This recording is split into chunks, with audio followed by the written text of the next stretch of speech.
नमस्कार, सुदर्शन न्यूज में आपका स्वागत है। मैं मुकेश कुमार और आप देख रहे हैं जवाब तो चाहिए। जवाब तो चाहिए में आज हम बात करेंगे कर्नाटक के शिवमोगा की। हिजाब विवाद में मारे गए 26 वर्षीय बजरंग दल के युवा कार्यकर्ता हर्षा की। हर्षा ने फेसबुक पर हिजाब के विरोध में एक पोस्ट डाला था, जिसके बाद उसके खिलाफ कट्टरपंथियों ने फेसबुक पर ही मौत का फतवा भी जारी कर दिया। सूत्र बताते हैं कि हर्षा कट्टरपंथी जिहादियों की हिट लिस्ट में थे। शिवमोगा में हर्षा की हत्या के बाद तनाव का माहौल है। हजारों हिंदू कार्यकर्ता हर्षा के शव के साथ उनके घर पर जमा है। तनाव को देखते हुए हर्षा के घर के बाहर भारी संख्या में पुलिस बल भी वहां पर मौजूद है और धारा 144 भी वहां लगा दी गई है। विश्व हिंदू परिषद ने 23 फरवरी को राष्ट्रव्यापी धरना और प्रदर्शन की घोषणा भी की है। अभी तक हत्यारे की गिरफ्तारी नहीं हो पाई है और प्रशासन पर हिंदू कार्यकर्ताओं का जबरदस्त दबाव है। इस बीच कर्नाटक में राज्य मंत्री एस ईश्वरप्पा ने इस हत्या के लिए मुस्लिम गुंडों को जिम्मेदार बताया है। आज हम बात करेंगे कि क्या कट्टरपंथी जिहादी सोशल मीडिया पोस्ट पर आधार कर रहे हैं टारगेट किलिंग। क्या अगर सोशल मीडिया पर कोई पोस्ट डाला गया तो उसके आधार पर टारगेट किलिंग हो रही है? क्या गुजरात के किशन भारवार और शिवमोगा के हर्षा की हत्या के बीच कोई कनेक्शन है? कट्टरपंथियों के हिट लिस्ट में और कौन कौन से शामिल हैं? और सबसे अहम यह कि कट्टरपंथी आतंकियों की जो लिस्ट एटीएस के हवाले से सामने आ चुकी है, उन लोगों की सुरक्षा के लिए सरकारें क्या कर रही है, करेंगे इसी पे चर्चा। और चर्चा के लिए हमारे साथ होंगे कांग्रेस के प्रवक्ता अनुज आत्रे, इसके अलावा मुस्लिम स्कॉलर असलम बेग और हमारे साथ स्टूडियो से बरखा त्रेहान जी होंगी, सामाजिक कार्यकर्ता के रूप में। करेंगे हम चर्चा, लेकिन पहले दिखाते हैं उस ट्वीट को जो कि बेंगलुरु मुस्लिम्स के द्वारा किया गया है। उस ट्वीट के बाद हम अपने दर्शकों के साथ जो है अपने जो मेहमान हमारे साथ पैनलिस्ट हैं उनके साथ जो है हम चर्चा करेंगे। और उसके बाद इस घटना के बाद से कुछ प्रतिक्रियाएं भी आई हैं, उन प्रतिक्रियाओं को भी सुनेंगे। उसके बाद अपने मेहमानों के पास जाएंगे। तो ये जो बेंगलुरु मुस्लिम्स हैं उनके तरफ से 2015 से लगातार दो तीन चीज़ें और भी मैं यहाँ पर मेंशन कर दूं कि जब से ये पोस्ट हर्षा ने डाला था उसके बाद से थ्रेट तो उसे आ ही रहे थे। और जो कट्टरपंथियों की हिट लिस्ट है उस हिट लिस्ट में इसका नाम था। और ये जो तस्वीर आप देख रहे हैं ये जज साहब की है जो हिजाब मामले पर सुनवाई कर रहे हैं, और उनके फोटो को भी पोस्ट किया गया, थ्रेट किया गया। यानी अगर हिजाब के मामले में कुछ ऐसा फैसला कोर्ट करती है जो मुस्लिमों को पसंद ना आए, यानी अगर हिजाब के खिलाफ कोर्ट फैसला करती है तो उनके ऊपर भी थ्रेट या फतवा एक तरीके से मुस्लिम बेंगलुरु मुस्लिम्स जो है उन्होंने खुलेआम सोशल मीडिया पे ये किया है। और सोशल मीडिया पे पोस्ट के जरिए टारगेट किलिंग का मामला है ये, और ये कोई पहला मामला नहीं है। इस तरह के करीब 24 से ज़्यादा मामले इस तरीके के हो चुके हैं पिछले 3 से 4 महीनों में। हम इस पर चर्चा करेंगे। और एक बात और जिस पे आज जो चर्चा हो रही थी, लगातार 7वें दिन जो है बेंगलोर हाई कोर्ट में इस हिजाब मामले पर सुनवाई चल रही थी। और आज सरकार ने कोर्ट के सामने कहा कि सरकार को इस मामले में कोई परहेज नहीं है। अगर स्कूल यानी इंस्टीट्यूशन अगर ये अलाउ करता है कि कोई भी ड्रेस कोड अगर अलाउ करता है, अगर बुर्के को अलाउ करता है कोर्ट या इंस्टीट्यूशन, तो कोर्ट को उसमें कोई परहेज नहीं है उससे, ना ही जो सरकार है उसको भी कोई परहेज नहीं है। और साथ में सरकार ने यह भी कहा है कि हिजाब जो है वो इस्लाम सम्मत नहीं है। लेकिन सवाल यह है कि अगर हिजाब इस्लाम सम्मत होता तो क्या सरकार अलाउ करती?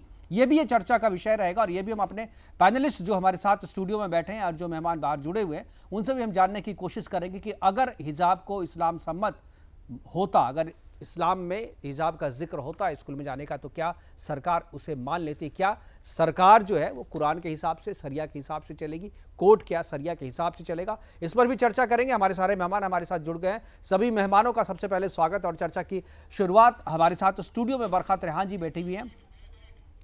तो लेकिन पहले दो प्रतिक्रियाएं आई हैं, पहले प्रतिक्रियाओं को सुनते हैं, उसके बाद चर्चा की तरफ चलेंगे। पहले सुन लेते हैं क्या कहा है वीएचपी के बजरंग दल का एक्टिविस्ट थे, उनका हत्या किया है। मुझे लगता है एक साजिश है, साजिश करके उनका हत्या किया है। सीरियस इंक्वायरी होना चाहिए और उसके पीछे कौन कौन है सभी को अंदर डालना, सीरियस इंक्वायरी करना। और अदरवाइज हर जगह में एक्शन रिएक्शन होने का संभव है। इसके लिए government seriously it will take this issue. Karnataka के शिवमोगा में हर्ष नाम के कार्यकर्ता की जो निर्मम हत्या की गई है वह घोर निंदनीय है। ये परिणाम है उस जहर का जो इस्लामिक कट्टरपंथी नेताओं के द्वारा प्रतिदिन मुस्लिम समाज के अंदर फैलाया जाता है। कभी CAA के नाम पर, कभी हिजाब के नाम पर, कभी खुले में नमाज के नाम पर, कभी किसी भी बहाने से ये कट्टरपंथी जहर फैलाया जा रहा है। सिम्मी का दूसरा अवतार PFI, इन जैसे संगठन खुलेआम इनका साथ देते हैं और दुर्भाग्य यह है कि मुस्लिम तुष्टीकरण के नाम पर इन तत्वों को प्रोत्साहन देने वाले टुकड़े टुकड़े गैंग के लोग राहुल गांधी जैसे लोगों के नेतृत्व में प्रतिदिन इस जहर को फैलाने में योगदान देते हैं। हत्या का प्रतिरोध भी शुरू हो गया तो हम देश को किस ओर ले जाना चाहते हैं, हम इसको सहज रूप में नहीं ले सकते। अब बहुत हो चुका है। अब इन कट्टरपंथियों को लगाम लगनी चाहिए, कानून लगाए। 26 हर्षा, हमारी जानकारी ऐसी है कि इस हत्या में PFI का हाथ हो सकता है और ये जो षड्यंत्र है ये अंतर्राज्यीय षड्यंत्र है।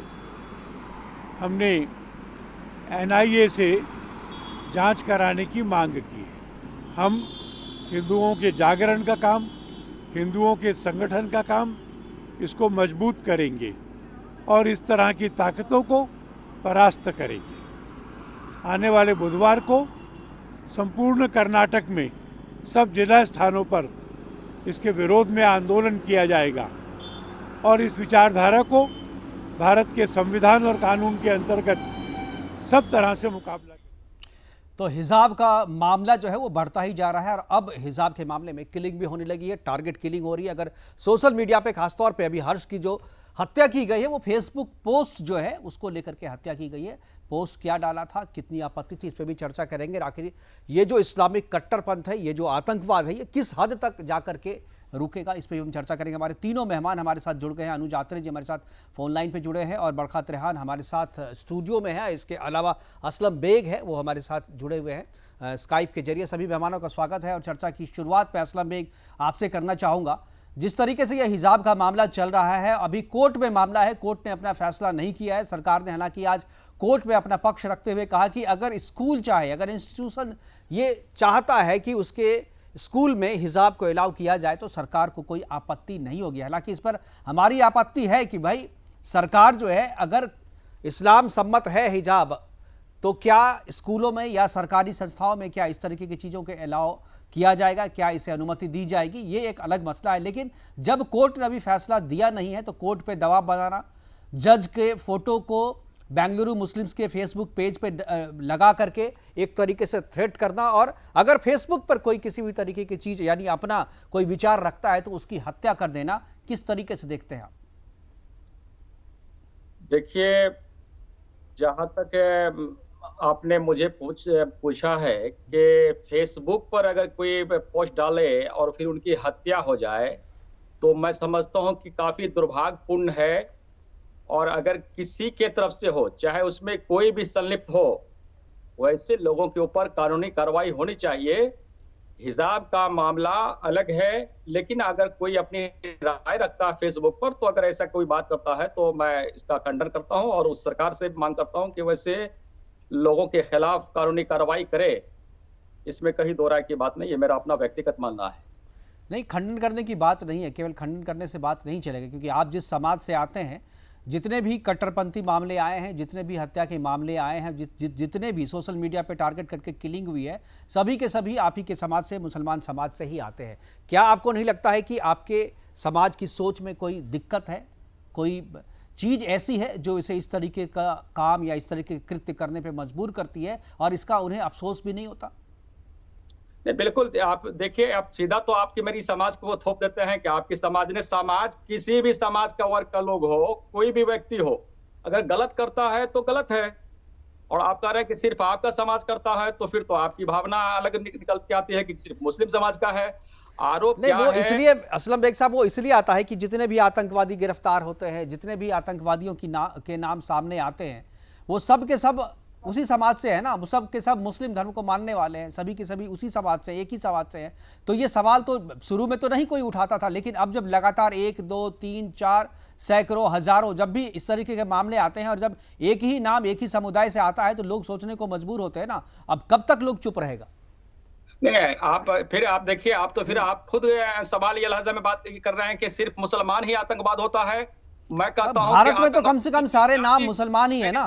नहीं, मुसलमान है, आप सिर्फ मुसलमान को ही आप आतंकवाद कर रहे हैं कि मुसलमान ही आतंकवाद है, तो क्या और कोई जात और धर्म के लोग नहीं, तो आप बताइए ना, आप बताइए कौन सा दूसरा कोई जो आतंकी है उसका नाम बताइए जो इस्लाम नहीं हो, जो इस्लाम धर्म को मानने वाला नहीं हो, वैसे किसी आतंकी का नाम आप बताएं, हमारे चैनल पे बताएं तो हम आपकी बात भी मानेंगे।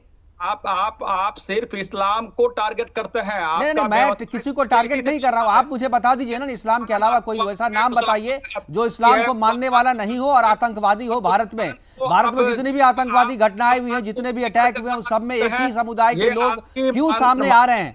दिखाई दे रही है सर कि आप पूरी तरह से आप सिर्फ मुसलमान को टारगेट करते हैं कि मुसलमान आतंकवादी कोई भी है, किसी भी जात से ताल्लुक रखता हो, किसी भी धर्म से हो। नहीं, किसी भी धर्म, किसी भी जाति वाले के नाम बताइए ना, आप बताइए दूसरा नाम, कोई बताइए दूसरा नाम।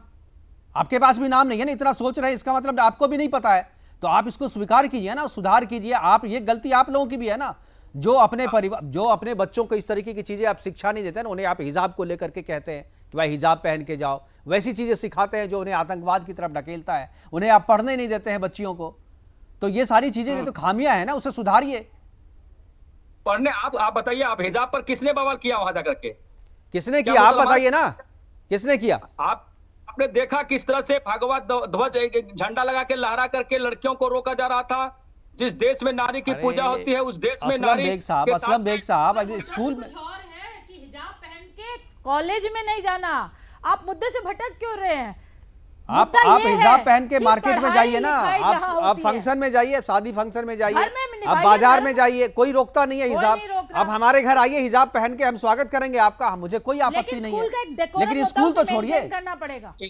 स्कूल का क्या है, स्कूल अपना तय करता क्या? स्कूल के यही बात तो होता है ना, यही बात तो क्या, यही पढ़ाई जरूरी है बेटियों, क्योंकि जहर घोलना उनके दिमाग में जरूरी है कि हिजाब पहन के जाना है, अड़ जाना। इस पे इतनी सियासत की जा रही है, इतना जहर घोला जा रहा है, काटा जा रहा है, मारा जा रहा है, लोग मर रहे हैं। कितनी दुखद है ये हत्या। देखिए कितनी दुर्भाग्यपूर्ण है देश में कि एक युवा एक पोस्ट भी नहीं डाल सकता। मैं तो बहुत ही दुखी हूं कि एक लड़के को, नौजवान लड़के को, 26 साल का हर्ष, उसे मार डाला गया सिर्फ एक फेसबुक पोस्ट के लिए। कितना दुखद है। और हम हाथ पे हाथ धर के बैठे हैं, हमने चूड़ियां पहन रखी है, हम कुछ भी नहीं करते। हम हिंदूस तो इतने टॉलरेंट होते हैं कि अभी भी हमने सिर्फ हैशटैग चलाना है ट्विटर पे और बातचीत कर लेंगे ज्यादा से ज्यादा, उससे ज्यादा हम कुछ नहीं कर सकते। लेकिन आप अपनी बेटियों को हिजाब पहना करके पढ़ाई से रोक रहे, वंचित कर रहे हैं। आप खुद कहते हैं कि समाज को पढ़ाना है, बढ़ाना है, तो जब मुस्लिम महिलाएं नहीं पढ़ेंगी, हिजाब का जो आपने उनके दिमाग में डाल दिया है कीड़ा, वो उनके पैरों में बेड़ियां डालेगा, रोड़ा अटकाएगा। उनकी एजुकेशन नहीं होगी, जब उनकी एजुकेशन नहीं होगी तो उनको अच्छी पोस्ट नहीं मिलेगी, तो वो लाइफ में भी आगे नहीं बढ़ पाएंगे। आप इस मुद्दे को खुद से स्वीकारिए, यूसीसी के बारे में बात करिए, यूसीसी को जल्द से जल्द लाइए, यूनिफॉर्म सिविल कोड को लाइए। ठीक है, ठीक है। हमारे साथ अनुज आत्रे जी भी हैं, अनुज आत्रे जी के पास चलेंगे। अनुज जी, अभी सुरेंद्र शर्मा जी जो बोल रहे थे, सुरेंद्र जैन साहब बोल रहे थे और उन्होंने कहा कि कांग्रेस भी इसके लिए जिम्मेदार है, राहुल गांधी भी इसके लिए जिम्मेदार है, क्योंकि इस तरीके के लोगों को प्रोवोक करने का काम जो है वो कांग्रेस करती है। और इसीलिए ये जो किलिंग हुई है, हर्षा की जो किलिंग हुई है, इसमें कहीं ना कहीं कांग्रेस का संरक्षण भी मिला है, इसीलिए इनका मनोबल इतना बढ़ा है। अगर सियासी पार्टियां इस तरीके के लोगों को संरक्षण नहीं देगी तो शायद इस तरीके की घटनाएं भी कम होंगी। देखिए मुकेश जी, बड़ा दुख होता है आप जैसे वरिष्ठ पत्रकार के मुंह से इस तरह की बातें सुन करके। बेहतर होता कि जो सरकार वहां पर डबल इंजन की सरकार चल रही है, जिनके राज में इस तरह के कांड हो रहे हैं, जो धार्मिक उन्माद हो रहा है, उनसे सवाल किया जाता। जो लोग दंगाई करवाने वाले लोग हैं, आज सरकार में बैठे हैं, उनके संरक्षक में काम हो रहा है, उन पे सवाल ना उठ करके और कांग्रेस को बदनाम करने की साजिश जो की जा रही है ना, बहुत ज्यादा देश के लिए अच्छा नहीं है। थोड़ा सा अपनी जिम्मेदारी सब लोगों को निभानी चाहिए। लोकतंत्र के आप चौथे स्तंभ हैं, तो हम चाहते थे कि आप कहीं ना कहीं आप सरकार से प्रश्न पूछते कि क्यों ये कर्नाटक में इस तरह का ये बवाल हो रहा है। आज भारतीय जनता पार्टी की जहां जहां सरकार है, क्यों इस तरह का जो है सरकार के ऊपर से लोगों का इकबाल खत्म हो गया है। सरकार का धर्म, सरकार का कर्म क्या होता है कि राजनीतिक मसले हल करना। आरोप प्रत्यारोप, यहाँ पे भी आप सियासत कर रहे हैं, आरोप देखिए, मैं प्रत्यारोप इस की तरह राजनीति से मुकेश जी, मैं आपसे चर्चा करना चाहूंगा, मैं बीच में से एक मिनट मैं नहीं, आप बात एक पूरी रिबटल था सिर्फ बरखा जी, इतना सा। बरखा जी मैं बात पूरी करने दीजिए, फिर मैं आपको जी आप बात पूरी कीजिए। धन्यवाद। देखिए मुकेश जी, सरकार का धर्म और सरकार का फर्ज क्या होता है, कर्म क्या होता है कि कोई भी धार्मिक मसले अगर हो तो उनको हल करना। लेकिन जहां जहां भारतीय जनता पार्टी की सरकार है, ये धार्मिक मसले हल नहीं करते, ये धार्मिक मसले पैदा करते हैं। तो इसी वजह से जो इस तरह के जो ये मसले जो पैदा करते हैं ताकि लोगों में उन्माद हो, लोगों में आपसी भाईचारा जो खत्म करने का ये काम कर रहे हैं कि फूट डालो और राज करो, अंग्रेजों की तर्ज पे जो चल रहे हैं, ये देश के लिए बहुत नुकसानकारक हो रहा है। एनसीआरबी की रिपोर्ट कहती है कि इन बीते 6 वर्षों में देश में कट्टरवादिता बढ़ी है। एनसीआरबी तो अमित शाह जी के अंडर, गृह मंत्रालय के अंडर एक विभाग है, उसकी रिपोर्ट आ रही है। ये कांग्रेस की तो रिपोर्ट है नहीं, और बिल्कुल सच रिपोर्ट दी है। आप भी स्वीकार करेंगे इस बात को, हम भी स्वीकार कर रहे हैं कि देश में कट्टरवादिता बढ़ रही है। हम जैसे जैसे आगे बढ़ रहे हैं, हम लोग तरक्की करने की बजाय बढ़ रही है, बिल्कुल सही बात। लेकिन ये किस तरफ से बढ़ रही है? जिस तरीके से आप एक फेसबुक पोस्ट डालते हैं, या आप एक फेसबुक पे पोस्ट डालते हैं और आपकी हत्या कर दी जाती है। और हर्ष जो है वो हर्षा कोई पहला व्यक्ति तो है नहीं, इससे पहले गुजरात में जो किशन भारवाड़ की जो हत्या हुई वो फेसबुक पोस्ट के कारण ही हुई। उसके बाद गुजरात एटीएस ने जो लिस्ट दी है, जो हिट लिस्ट है, उसमें सुरेश चौहान के जी का भी नाम है, और हिट लिस्ट में लोगों को पकड़ के मारा जा रहा है। ऐसा नहीं कि केवल हिट लिस्ट में नाम है, किशन का नाम जो उस हिट लिस्ट में था और उसे एलिमिनेट कर दिया गया, उसे मार दिया गया। और अब जो उसके नीचे में जो नाम है, सारे जो राष्ट्रवादी पत्रकार हैं सुरेश चौहान के, उनका नाम है, पुष्पेंद्र कुलश्रेष्ठ का नाम है, यति नरसिंहानंद जी का नाम है, जितेंद्र नारायण सिंह का नाम है, और बहुत सारे ऐसे करीब 11 नाम है जो हिट लिस्ट में है, लेकिन उनको उनकी सुरक्षा नहीं हो रही है। और उनके बारे में आप लोग कुछ भी नहीं कह रहे हैं। आप कह रहे हैं कि जो कट्टरता है वो फैलाई जा रही है, मानते हैं इस बात को, लेकिन इस मुस्लिम समाज की तरफ से, जैसे जो कट्टरपंथी जिहादी लोग हैं उनकी तरफ से फैलाई जा रही है। कर्नाटक में ये जो हुआ है, जो हर्षा की जो हत्या हुई है, तो वो कट्टरता का ही है, लेकिन ये किसकी तरफ से है? आप उधर भी तो बोलिए। देखिए, ये जो कर्नाटक में जो घटना हुई है, जो हत्या हुई है, बहुत ही शर्मनाक है, बहुत ही दर्दनाक है। मैं इनकी इस घटना की कठोर शब्दों में निंदा करता हूं और चाहता हूं कि इसकी सत्यता से जांच हो और जो भी इसमें दोषी पाए जाएंगे उनके खिलाफ कठोर कार्रवाई हो। लेकिन जो ये मैं कट्टरता की बात कर रहा हूं मुकेश जी, केवल कर्नाटक के विषय की बात नहीं कर रहा हूं। एनसीआरबी ने कोई कर्नाटक के विषय में नहीं कहा है, एनसीआरबी ने पूरे देश का माहौल कहा है, और किसी एक वर्ग, किसी एक धर्म के लिए नहीं कहा है। कट्टरवादिता अगर बढ़ती है, अगर एक तरफ का से कोई एक्शन होता है, उसका सामने की तरफ से रिएक्शन भी होता है। तो आज हम किस समाज में बढ़ रहे हैं, आज देश को हम कहां लेकर के जाना चाहते हैं, ये भारतीय जनता पार्टी की सरकार को सोचना चाहिए कि ये देश को कहां लेके जाना चाह रहे हैं। कांग्रेस ने देश को बुनियादी मजबूती दी थी, कांग्रेस ने देश को एक तरक्की का माहौल दिया था, देश को, युवाओं को, देश के, मुझे बोलने दीजिए मेरी बात, प्लीज मुझे 10 सेकंड दीजिए, मैं अपनी बात खत्म कर रहा हूं। देश के युवाओं को एक चांद पर पहुंचने की राह खोली थी, लेकिन ये लोग पीछे फंस धकेल करके, जो 47 के समय में जो जिस तरह से हमने देखा है कि कैसे हिंदू मुसलमानों के दंगे हुए थे, ये उसी तरह का माहौल पैदा करने की एक साजिश रची जा रही है। बरखा जी, साजिश तो ये भी थी, सारी साजिशें ही हैं। आप ये देखिए कितनी दुखद घटना है। एक बेटा, उस परिवार के बारे में सोचिए, क्या हाल हो रहा होगा रो रो के उस माँ बाप का। वो बहन कह रही है, मेरा भाई जय श्री राम के नारे लगाता हुआ मर गया, जय श्री राम के नारे वो लगाता रहा और मरता गया। कितनी दुखद घटना है। और आप लोग सिर्फ एक हैशटैग चला देंगे, एक बातचीत करके, और ये सिर्फ कह देंगे कि ये निंदनीय है, बस इतनी बात। कितने मरेंगे? अंकित, कितने, रिंकू शर्मा, और कितने नाम है, हर्षा, अभी हर्षा का के साथ ये हुआ, किशन भारवाड़, कमलेश तिवारी, किशन है, मुकेश है, कितने नाम है, बहुत सारे नाम है, हीरा, कितने लोगों को मार दिया गया। और किसने मारा, किस समुदाय ने मारा, ये सबको पता है।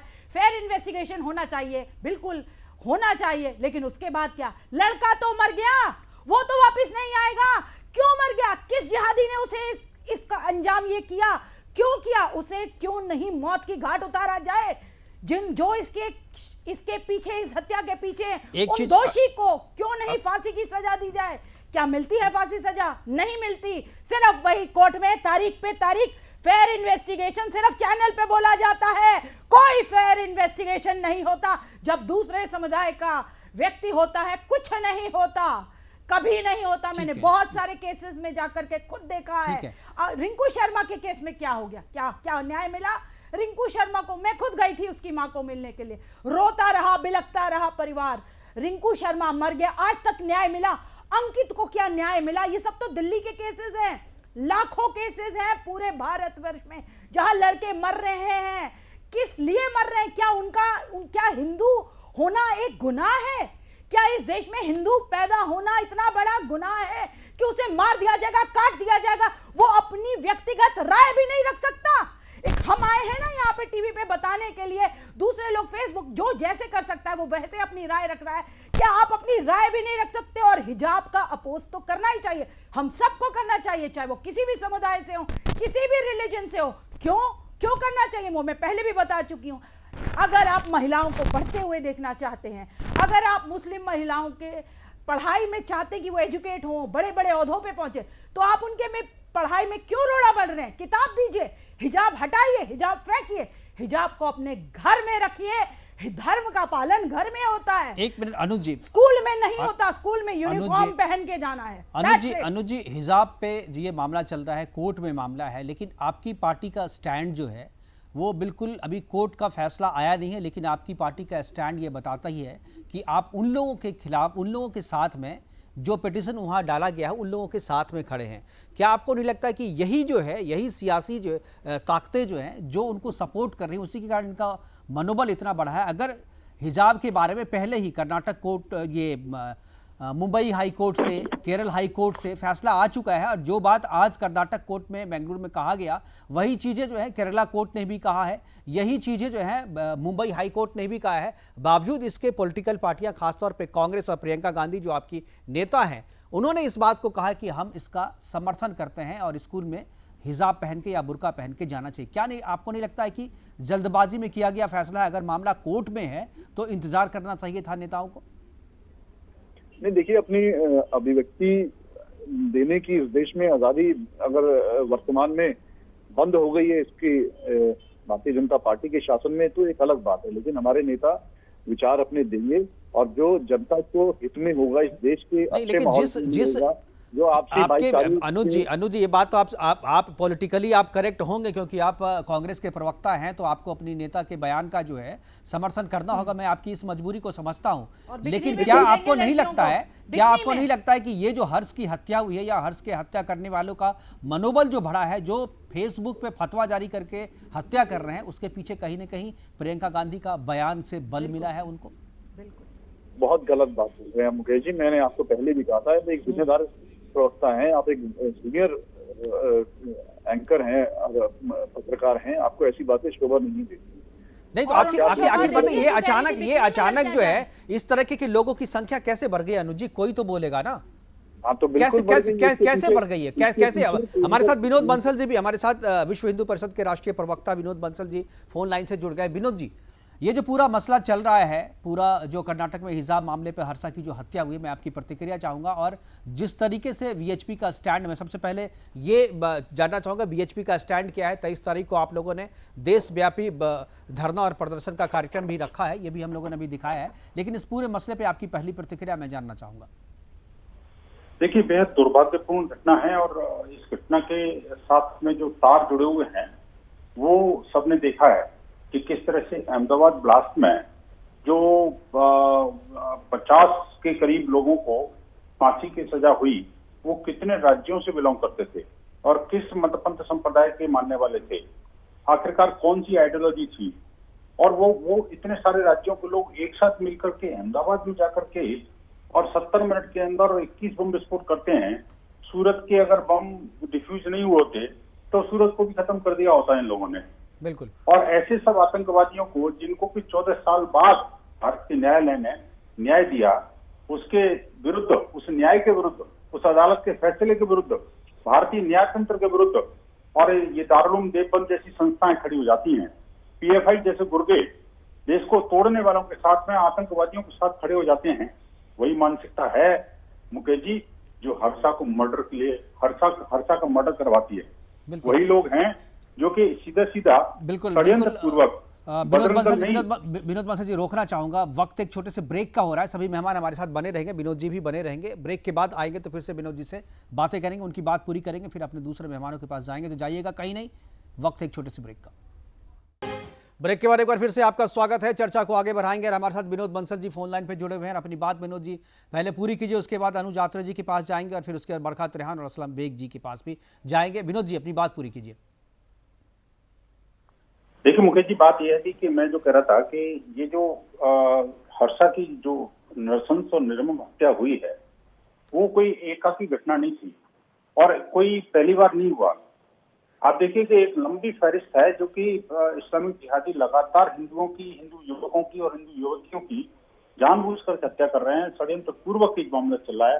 ये सारे षड्यंत्र के तार उस समय भी खुल गए जो 2 दिन पूर्व जो है अहमदाबाद न्यायालय का अहमदाबाद विस्फोट में जो फैसला आया, उस फैसले में जिस तरह के इतने सारे लोगों को एक साथ मृत्युदंड की सजा और उसमें इस बात को खुलासा करना कि 70 मिनट के अंदर 21 बम विस्फोट हुए और उस जो साजिशकर्ता थे या जो हत्यारे थे या जो आतंकवादी थे वो एक राज्य के नहीं अनेकों राज्य के थे।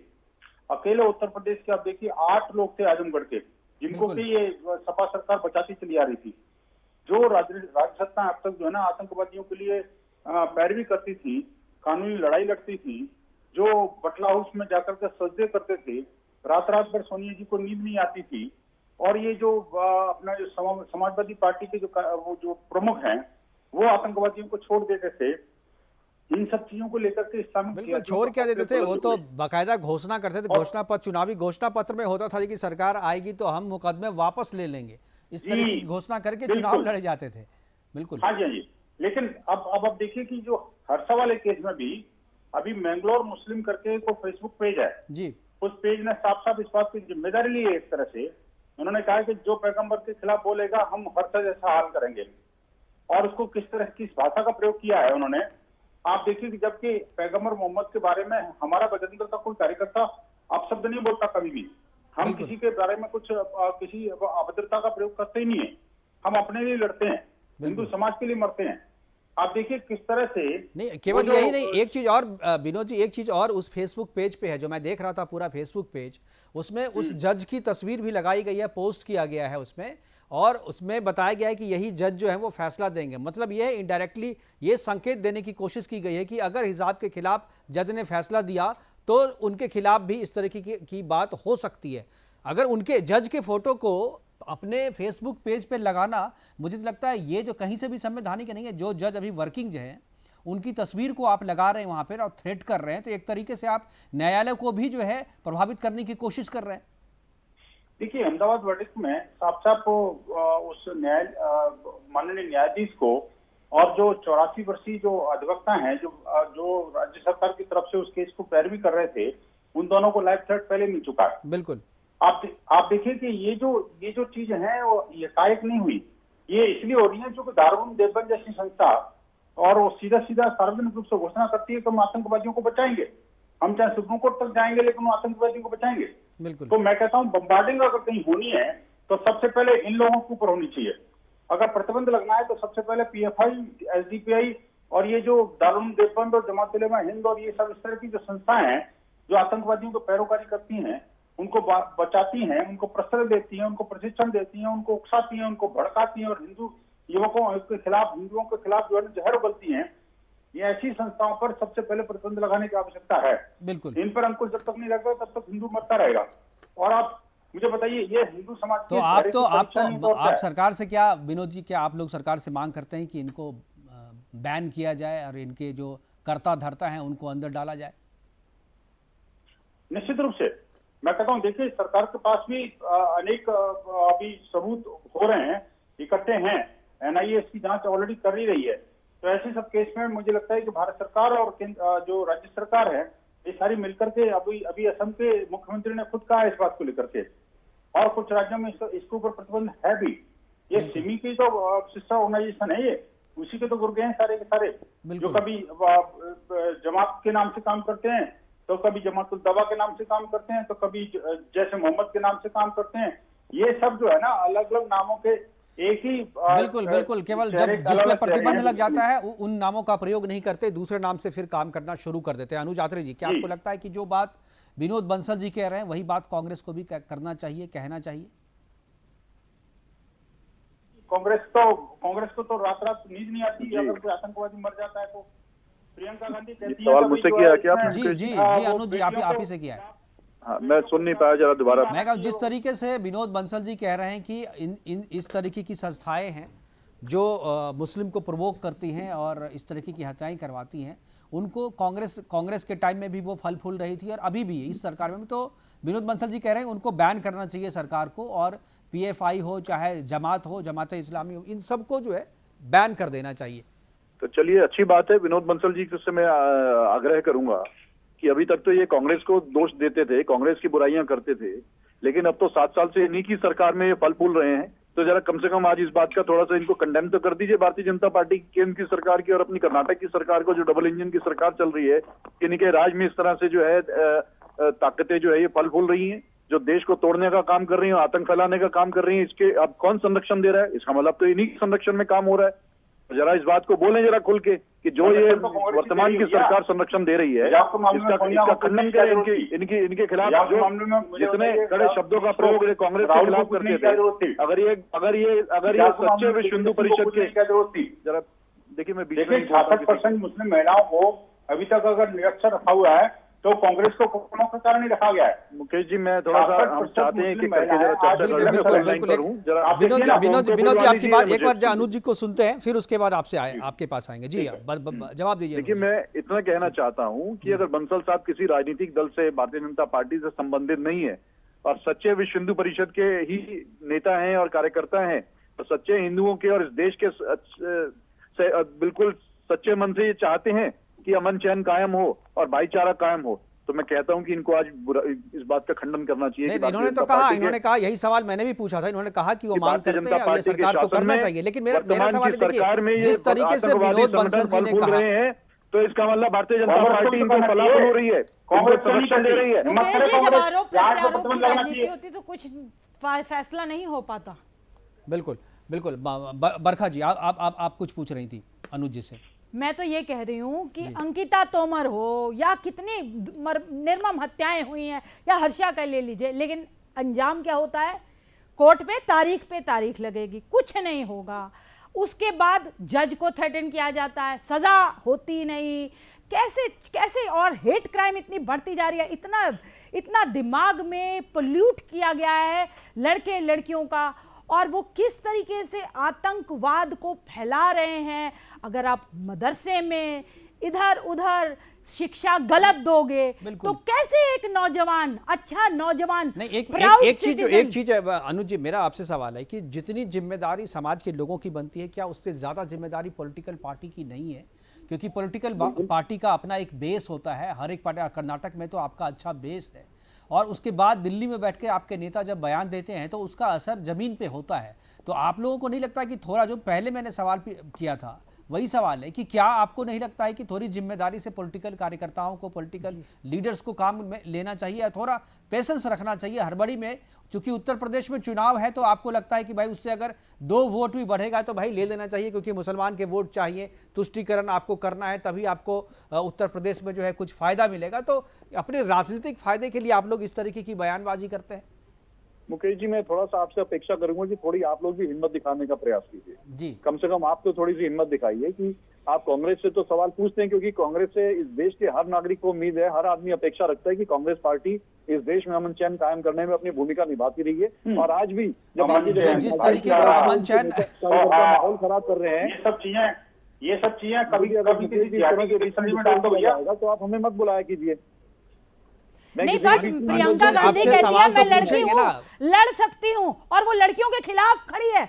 वो कह रही है कि हिजाब पहन के जाओ, हिजाब पहन के पढ़ाई होगी। कैसे होगी? हिजाब पहन के तो नकल होगी, हिजाब पहन के क्लासरूम में तो नकल हो सकती है, पढ़ाई नहीं हो सकती। वो मैडम प्रियंका गांधी कह रही है बिकनी पहन के जाओ। अब बताइए, क्या हमारे स्कूलों के इतने बुरे दिन आ गए कि बिकनी पहन के बेटियां जाएंगी? तो आप कुछ भी बोल देंगे पॉलिटिकल गेन्स के लिए।